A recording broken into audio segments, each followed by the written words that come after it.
അപ്പോൾ ഇനി വളരെ കുറച്ച് ദിവസങ്ങൾ മാത്രമുള്ള നമ്മുടെ ഇൻറ്റേൺഷിപ്പ്. അത് കഴിഞ്ഞ് നമ്മുടെ ഇൻറ്റേൺഷിപ്പ് കഴിയൂട്ടെ. നമുക്ക് 60 മണിക്കൂറാണ് ഇൻറ്റേൺഷിപ്പ്. അങ്ങനെ 10 ദിവസം നമ്മൾ ഇൻറ്റേൺഷിപ്പിന് വന്നിരുന്നു LF-ൽ. അയ്യോ ഇന്ന് നമുക്ക് സ്റ്റുഡിയോൻ്റെ ക്ലാസ് ആട്ടോ. അപ്പോൾ ഇന്ന് നമ്മൾ അടിച്ച് പൊളിച്ച് തിമർത്തുണ്ട്. ഇവനാണ് നമ്മുടെ മോഡൽ. ഇവനാണെങ്കിൽ ആകാശത്തും ഓരോ ലൈറ്റ് നോക്കി ഇതെന്താ ഇവിടെ നടക്കണത് എന്നുള്ള രീതിയിലാണ് ഇവൻ നിൽക്കുന്നത്. അങ്ങനെ അവനെ മോഡലാക്കി ഞങ്ങൾക്ക് ഓരോ കാര്യങ്ങളൊക്കെ പറഞ്ഞു തരുമായിരുന്നു കേട്ടോ സാർ. ഓരോ കാര്യങ്ങൾ ഇങ്ങനെയാണ് ഫോട്ടോ എടുക്കേണ്ടത്. നമുക്കാണെങ്കിൽ ഇതാണല്ലോ നമ്മുടെ ഏരിയ. നമുക്കിങ്ങനെ ഫോട്ടോ എടുക്കുക, വീഡിയോ എടുക്കുക, ഇതൊക്കെ അപ്ലോഡ് ചെയ്യുക, ഇതൊക്കെയാണ് നമ്മുടെ ഇഷ്ടപ്പെട്ട കാര്യങ്ങൾ. അപ്പോൾ അതൊക്കെ നമ്മൾ ചെയ്യേണ്ടത്. ഇവനാണെങ്കിൽ അതിൻ്റെ മുകളിൽ ഇരുന്നിട്ട് വീഴാനൊക്കെ പോകാട്ടോ, ആ കസാരയുടെ മുകളിൽ. അങ്ങനെ ഇവിടെ ഇവന്മാരെന്തൊക്കെയോ ചെയ്യുന്നുണ്ട്. പിന്നെ നമുക്ക് ഓരോ ടാസ്ക് തന്നിട്ടുണ്ടായിരുന്നു ഇന്നത്തെ ഒരു ഫുൾ ഡേ ഒരു റീലൊക്കെ ആയിട്ട് ഇടാനൊക്കെ പറഞ്ഞിട്ട്. അപ്പോൾ അതൊക്കെ അതിൻ്റേതായിട്ടുള്ള വീഡിയോസൊക്കെ അതിൻ്റെ ഇടയിൽ എടുക്കുന്നുണ്ട്. ഇവളാണെങ്കിൽ അടിപൊളിയായിട്ട് പാട്ടൊക്കെ പാടും. അതൊക്കെ ഞാൻ വേറൊരു വീഡിയോയിൽ ഞാൻ അതിൽ ഉൾപ്പെടുത്തിയിട്ടുണ്ട്. അപ്പോൾ അതിൽ ഞാൻ കാണിച്ചു തരാം കേട്ടോ. അപ്പോൾ ഞങ്ങളും ആ സ്റ്റുഡിയോൻ്റെ ഉള്ളിലൊക്കെ കയറിയിരുന്ന് വർത്തമാനം പറയുമ്പോൾ നമുക്ക് ആ സൗണ്ട് ഭയങ്കരമായിട്ട് ഇഷ്ടപ്പെട്ടു. ഇവനാണെങ്കിൽ അവിടെ മെക്കാനിക്കാണ്. ഇതൊക്കെ എങ്ങനെ തുറക്കാം എന്നൊക്കെയാണ് അവൻ നോക്കുന്നത്. പിന്നെ എന്താ പറയുക, ഇഷ്ടം പോലെ ഫോട്ടോസ് ഞങ്ങൾ അവിടെ നിന്ന് എടുത്തു കൂട്ടിയിട്ടുണ്ട്.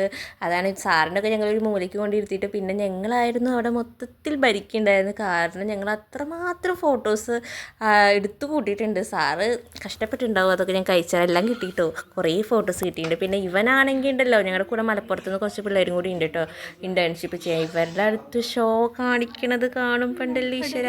ഒരെണ്ണം കൂടി ഉണ്ട്. മറ്റാൾ മൂളിക്ക് ഇങ്ങനെ ഇവരോടൊക്കെ വർത്താനം പറയണതെന്ന് ആലോചിച്ചിട്ട് അവ ഇരിക്കണ്ട. ഈശ്വര ഞാനിങ്ങനെ തുടങ്ങും. അങ്ങനെ ഇവന്മാരെങ്ങനെ ട്രോളി അവരും ചിരിക്കുക. ഞങ്ങൾ ട്രോളിനെ കണ്ടിട്ട് വെറുതെ ഒരു രസം. ഇതൊക്കെ രസം. അങ്ങനെ അവർ നല്ല പിള്ളേരൊക്കെ തന്നെയാണ് കേട്ടോ. ഇനി കുട്ടികളെ കാര്യം തെറ്റിദ്ധരിക്കരുത്. അങ്ങനെ ഞങ്ങൾ അവന്മാരൊക്കെ പിടിച്ച് ഇരുത്തി ഞങ്ങൾ കൊണ്ടു. പിന്നെ ഇഷ്ടംപോലെ ഫോട്ടോസ് ഞങ്ങൾക്ക് കിട്ടിയിട്ടുണ്ട്. ഞങ്ങൾക്ക് അത് തന്നെയായിരുന്നു സ്റ്റോറിയിടലും പോസ്റ്റിടലും. ഞങ്ങളുടെ ഇൻസ്റ്റാഗ്രാമൊക്കെ നിങ്ങൾ ഫോളോ ചെയ്യുന്നുണ്ടെങ്കിൽ നിങ്ങൾക്കത് കാണാം. ഇഷ്ടംപോലെ ഫോട്ടോസ്. ഇതൊന്നല്ല കേട്ടോ, കുറേ ഫോട്ടോസ് കിട്ടി. പിന്നെ ഉച്ച കഴിഞ്ഞിട്ട് എനിക്ക് കിട്ടിയ പണിയാണ് സ്കാനിങ്. അയ്യോ എനിക്ക് ഇഷ്ടമായില്ല കേട്ടോ. ഞാൻ ഒറ്റയ്ക്കായിരുന്നു ആ ക്യാബിൻ്റെ ഉള്ളിൽ. അതുകൊണ്ട് എനിക്ക് വലിയ ഇഷ്ടപ്പെട്ടില്ല. ഇവന്മാരാണെങ്കിൽ പുറത്ത് വന്ന് നിന്നിട്ട് ലാസ്റ്റ് കുറച്ച് പേജും കൂടെ ഉണ്ട്. അപ്പോൾ ഇവന്മാരാണെങ്കിൽ വന്നിട്ട് എന്നെ കൊഞ്ഞണം കുത്തുക. ഇവന്മാരെന്തൊക്കെയോ പുറത്ത് നിന്ന് വർത്താനം പറയുക. എനിക്കാണെങ്കിൽ പ്രാന്തിക്കാണെങ്കിൽ ഇതൊന്ന് കഴിഞ്ഞിട്ട് പോന്നാൽ മതി എന്നുള്ളൊരു രീതിയിലാണ് ഞാൻ ഇരിക്കുന്നത്. ഇവരെന്തൊക്കെയോ ഇരുന്ന് എന്നെ ഇങ്ങനെ വാരുക പുറത്ത് നിന്നിട്ട്. ഞാൻ ഭാഗ്യം ഒന്നും കേട്ടില്ല. ഈ വീഡിയോ കണ്ടപ്പോഴാണ് ഞാനിതൊക്കെ അറിയുന്നത്. എനിക്ക് കമ്പ്യൂട്ടറൊക്കെ ഉണ്ടെന്ന്.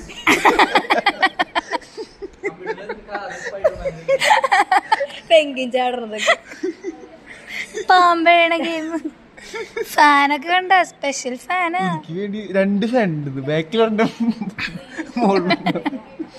എന്താ ചെയ്യുക, ആത്മാർത്ഥതയായിട്ട് നമ്മൾ പണിയെടുക്കണം ഗൈസ്. അതാണ് വേണ്ടത്.